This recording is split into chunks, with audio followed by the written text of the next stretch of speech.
El público es el que manda, es el que consume tu producto. Si nosotros trabajamos de espaldas al público, es absolutamente incoherente, y la incoherencia es el enemigo de la buena comunicación. Por tanto, hay estrategias muy divertidas, sutiles, también emocionales, de todo tipo, para conectar con tu público y decirle, ¿te está gustando lo que estoy haciendo? En la Cima, con Javier Llorens, conectando marcas y personas a través de las ondas. Bienvenidos al podcast En la Cima. Arrancamos esta línea de podcast sobre publicidad, marketing, comunicación, diseño, en fin, todo lo que tiene que ver con el mundo digital. Lo hacemos con la directora de comunicación del Grupo Cima, María José Marcos. Bienvenida. ¿Qué tal? Encantada. Vamos a hablar hoy en este podcast sobre la crisis no existencial, sino la crisis de comunicación que pueden tener las empresas. Así que la primera pregunta es, ¿qué es una crisis de comunicación? Pues una crisis de comunicación también es existencial, porque es un momento en el que tus valores se ven alterados por un hecho fortuito no controlado a priori y que absolutamente puede cambiar el devenir de la marca y de la empresa. Por tanto, es un hito muy importante a tener en cuenta en toda estrategia de comunicación de marca. ¿Cómo se detecta una crisis? Una crisis se puede detectar de muchas maneras. Es verdad que hay crisis que pueden estar en marcha y se pueden estar desarrollando desde hace mucho tiempo y no somos conscientes porque se van produciendo de manera sibilina, como más paulatinamente, o luego puede suceder algo muy traumático en un momento dado que obviamente es más llamativo.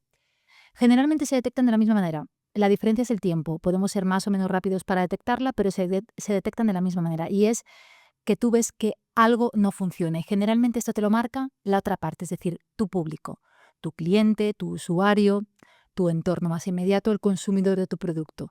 Y esto hace que la comunicación que tú estás realizando y que siempre te ha funcionado, de repente deja de tener efectividad. Y dices, ¿qué me está pasando? Si te preguntas qué me está pasando, estás teniendo una crisis. Wow, pedazo de speech, ¿eh?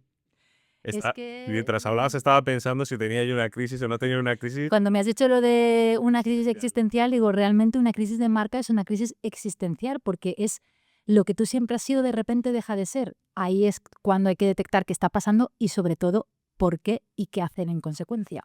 Vale, imagino que se actúa de manera diferente si es repentina a si se lleva cocinando desde hace tiempo y de repente dices, anda, que esto puede ser algo que nos puede perjudicar mucho. Sí, si es repentina, generalmente suele ser algo. He utilizado el término traumático o dramático porque realmente suele ser así. ¿Por qué? Pues porque no te lo esperas. Claro. No te lo esperas y ahí el factor tiempo es muy importante. Y también sí que es cierto, y abro un pequeño paréntesis, que en toda marca nosotros siempre, ya sabes que desde Grupo Cima recomendamos a los clientes que tengan siempre un plan B. Plan C, plan D y plan Z. Planificado, porque incluso lo que no está planificado habría que planificarlo. Y dentro de esa planificación, no planificación, hay cierta flexibilidad. Cierro el paréntesis y vuelvo otra vez a lo que estábamos hablando. Es decir, si nos pasa algo, nosotros como empresa X sabemos que hay ciertas posibles situaciones que nos pueden suceder en algún momento de nuestra vida, con probabilidad X. Bien, sabiendo eso, tenemos que tener una serie de actuaciones previstas ahí guardaditas en la nevera por si acaso sucede. Generalmente esas actuaciones, que son las crisis más grandes y más impactantes y que más nos llegan, que son las crisis en mayúscula, son las traumáticas, las dramáticas, las que decías tú, en un momento dado, ese golpe que nos paraliza. Por ejemplo, podría ser la lana, ¿no? Por ejemplo, eso es una crisis en toda regla, en el sentido que te rompe todo y que no está previsto de ninguna de las maneras. Pero claro, puede pasar. Los fenómenos meteorológicos están dentro de las condiciones de vida, en este caso, de cualquiera. Pero, pues una empresa, por ejemplo, de automoción, obviamente una de sus crisis puede ser que haya un fallo en la construcción de un motor y que eso provoque accidentes en cadena. Esto lo vas a ver, pero estaba pensando precisamente en un concesionario cuando ibas hablando, ¿eh? Los concesionarios no quieren pensar en estas cosas porque, ojo, esto es como los problemas. Que no pienses en ellos no significa que no existan ni que vayan a desaparecer. Todo lo contrario, tenemos que trabajar en la prevención y tener previsto un plan para, si sucede, oye, si no sucede, fenomenal. Pero si sucede, que tengamos las herramientas necesarias para poder actuar. Por tanto, el tiempo en las crisis que suceden como tipo Dana, crisis traumáticas, momento puntual, el tiempo es lo que lo diferencia todo.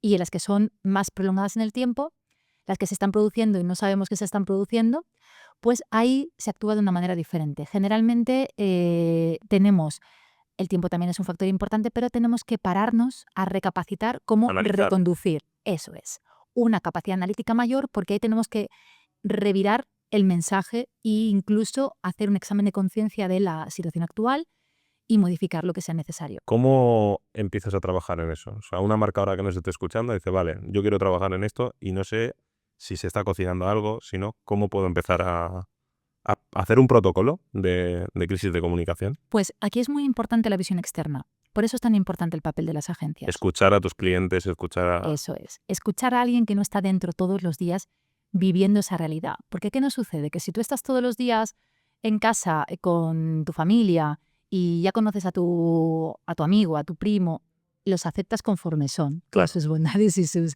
defectos. ¿Qué pasa? Que esos defectos a ti te parecen ya bien, o por lo menos los tienes.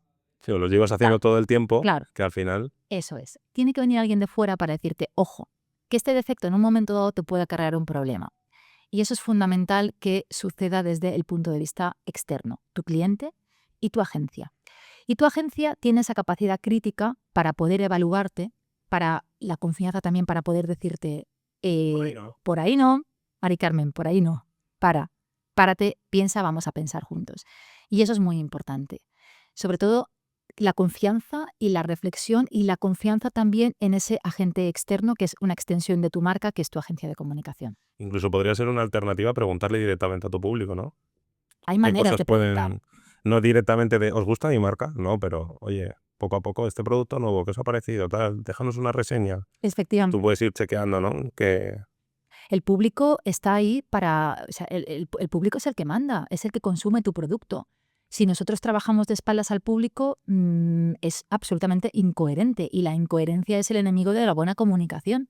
Por tanto, hay estrategias muy divertidas, sutiles, también emocionales, de todo tipo para conectar con tu público y decirle, ¿te está gustando lo que estoy haciendo?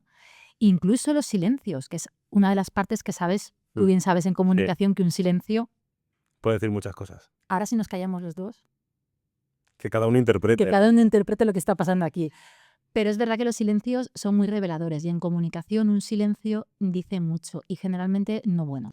Mira, te voy a poner un ejemplo que justo vi ayer.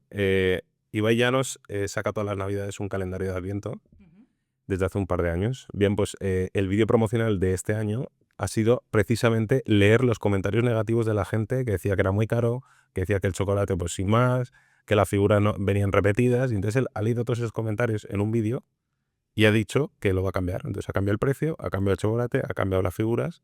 O sea, todo se puede comunicar, ¿no? Imagino, también, ¿o no? ¿Dónde está el límite? Todo se puede comunicar, te diría que sí, con interrogantes, y ahí el límite o digamos el matiz está en el contexto. Todo se debe comunicar, pero es verdad que hay que cuidar el foro. Y te pongo un ejemplo. Nosotros somos la marca, venga, tú eres el cliente y yo soy la agencia. Vale. Y tú eres la marca X, de, venga, ¿qué te supermercado. apetece ser? Un supermercado, venga, supermercado. Y yo soy tu agencia. Y te pasa, resulta que tienes un producto que, por lo que sea, está en mal estado y genera una intoxicación alimentaria. Bien, esta información, que tú la tienes como cliente, que tienes a tu director de calidad, que tienes a tu tal, a todo tu equipo, estés hablando de, ¿se ha pasado esto? Y enseguida, obviamente, llamas a tu agencia. Y tu agencia se posiciona contigo para poder hablar de lo que ha pasado. ¿Hay que comunicarlo todo? Internamente sí.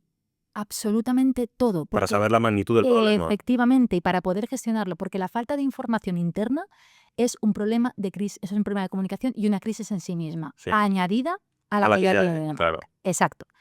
De cara al exterior públicamente hay que comunicar la verdad, pero salvando ciertos detalles que no competen y no aportan absolutamente nada a nuestro Claro. público, porque son detalles más internos, organizativos, nuestros de la marca. Pero siempre la comunicación debe de comunicarse todo con esa diferencia de foro interno o foro público. Porque si no, y siempre, por supuesto, desde un punto de vista veraz, hay que contar la verdad, hay que argumentar y ser coherente y ser transparente. ¿Por qué? Pues porque si nosotros ocultamos, matizamos las cosas o contamos, verdades a medias, al final todo se sabe. Y eso te genera otra crisis reputacional que es prácticamente insalvable. Claro, porque ya si me mientes con un problema así, ¿con qué vas a hacer después? La reincidencia no... En un momento dado te puedo perdonar un pequeño desliz, algo que te haya pasado, pero si me mientes conscientemente, eso ya pica ni O molesta. sea que una empresa debe ser transparente ante una crisis Siempre. de comunicación, con pequeños matices, pero La transparencia es la clave. Es la clave porque si tú eres transparente, ahí estás transmitiendo confianza y responsabilidad. Y a la gente, a tu usuario, a tu consumidor, eso lo valora porque refuerza esos valores que le llevaron a confiar en ti, y al que no te conoce le estás demostrando que tú eres diferente a los demás precisamente por eso, porque estás manifestando que en los momentos más complicados estás ahí contándolo todo. has hablado antes de la rapidez. Tiene un papel fundamental en todo esto. ¿Por qué?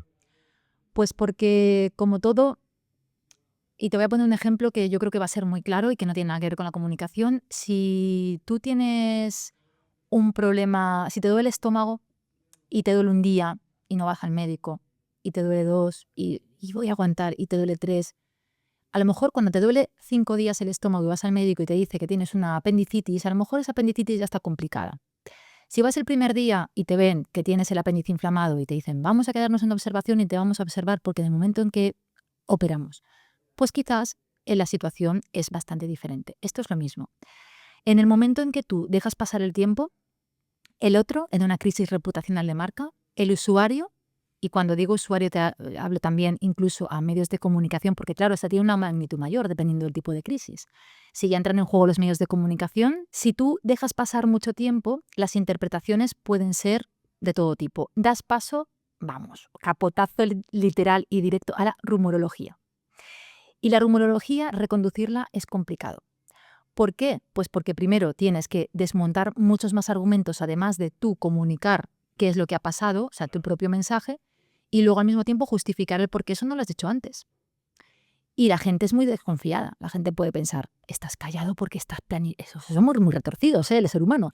Estás callado porque estás planificando qué trola me vas a soltar. Y luego yo creo que otro problema añadido a todo esto que estás contando son las fake news. O sea, permite a cualquier persona, a cualquier Total. medio de comunicación que suelte una noticia que puede ser veraz o no. Si tú no hablas, hablan los demás. Claro. Y esto es así. Y esto a mí me ha pasado con un cliente, en concreto que tuvo una crisis bastante gorda, que se gestionó muy bien, fuimos muy rápidos, porque actuamos con... Mira, yo hay una cosa que le digo siempre, hago algunas formaciones en universitarias sobre el tema de gabinete de crisis, y siempre digo a los alumnos, cuando no sepas qué ser, sé humano y sé natural. Sé que estamos en la era de la inteligencia artificial y estas cosas. Sé natural, piensa con coherencia, piensa en lo que harías tú como ser humano. Por tanto, lo primero es coger, sentarte y hablar y explicar lo que sepas. Obviamente, internamente, primero, el primer paso es tu equipo, con lo que hemos dicho antes del supermercado, primero la comunicación interna. Porque si no, la magnitud es que se te va de las manos, literalmente. Incluso ponerte en la piel del propio cliente o público, ¿no? Oye, ¿cómo me sentiría yo si está pasando esto? Efectivamente. La Para poder empatía. empatizar. Efectivamente, la empatía es muy importante. Pues has dicho que te ha pasado muchas veces, lógicamente, porque tu carrera ya es de muchos años. Te iba a pedir un ejemplo, sin lógicamente nombrar ninguna marca ni nada, para que nadie pueda sentirse ni mal, ni aludido, ni nada. Pero si nos pudieseis poner un ejemplo de algo que te haya podido... Pues hubo uno muy, muy, muy importante en el que fue una crisis vital, y cuando hay una crisis de estas características, pues tienes que lidiar con la reputación pública de la marca y luego también con lo que supone afrontar una pérdida de estas características. En ese caso, paralelamente, yo actué en ambas partes, pero sí que es cierto que destaco esa parte de inmediatez, de rápidamente, en todo momento. Bueno, se despertó una oleada mediática brutal. Hay que contestar siempre a todo el mundo, tienes que gestionar esa parte pública, tienes que gestionar la parte de lo que ha pasado con las personas implicadas, y tienes que hacerlo con esa transparencia y cercanía, y en este caso empatía, porque hablamos de personas.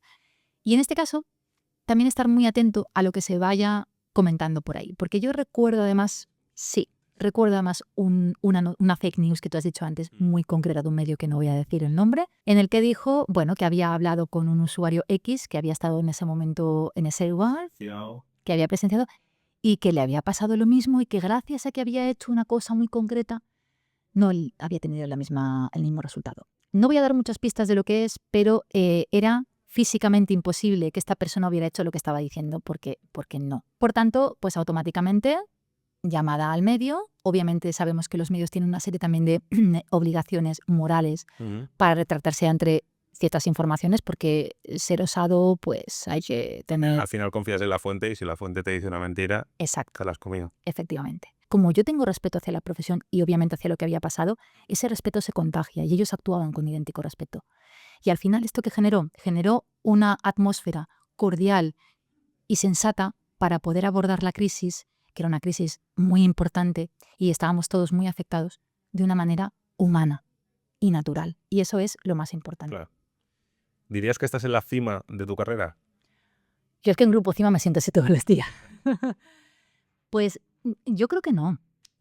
O sea, sí y no, porque me gusta pensar que siempre tenemos retos nuevos para afrontar. Y pensar que ya has llegado a la cima es como un poco que sí, ya lo he hecho todo.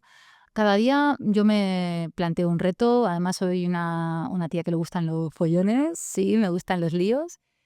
Y no, quiero pensar que la cima es más alta y que hoy estoy en una cumbre. Una etapa. Sí, en una cumbre muy buena, en una etapa guay, y que sigo el recorrido y que me encantaría seguir afrontando todo.